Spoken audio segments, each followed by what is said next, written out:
Saudaraku, Gubernur Aceh Muzakir Manaf alias Mualim menggelar pertemuan bersama Ketua Dewan Perwakilan Rakyat Aceh atau DPRA di Gedung DPRA pada Senin 3 November 2025 guna membahas rancangan APBA tahun 2026. Berikut informasi selengkapnya. Saudaraku, Gubernur Aceh Muzakir Manaf alias Mualim bersama Ketua Dewan Perwakilan Rakyat Aceh atau DPRA Zulfadli dan jajaran menggelar pertemuan di Gedung DPRA pada Senin 3 November 2025 guna membahas rancangan anggaran pendapatan dan belanja Aceh atau APBA tahun 2026.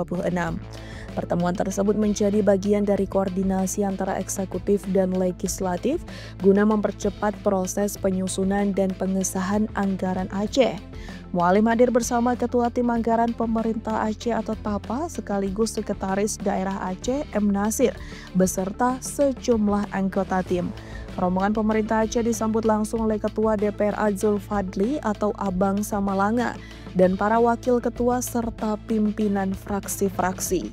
Dalam pertemuan itu, Mualim menegaskan pentingnya sinergi antara pemerintah Aceh dan DPRA agar pembahasan rancangan APBA 2026 dapat berjalan lancar.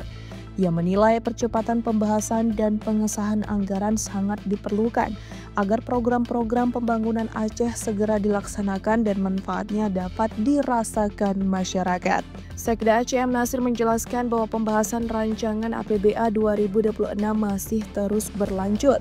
Ia memastikan penyusunan anggaran tersebut akan memuat sejumlah program prioritas yang selaras dengan visi dan misi Gubernur dan Wakil Gubernur Aceh, serta mendorong pelaksananya Astacita Presiden Prabowo Subianto. Menurutnya, APBA 2026 akan difokuskan pada program-program yang memperkuat kesejahteraan masyarakat dan mendorong penguatan ekonomi daerah.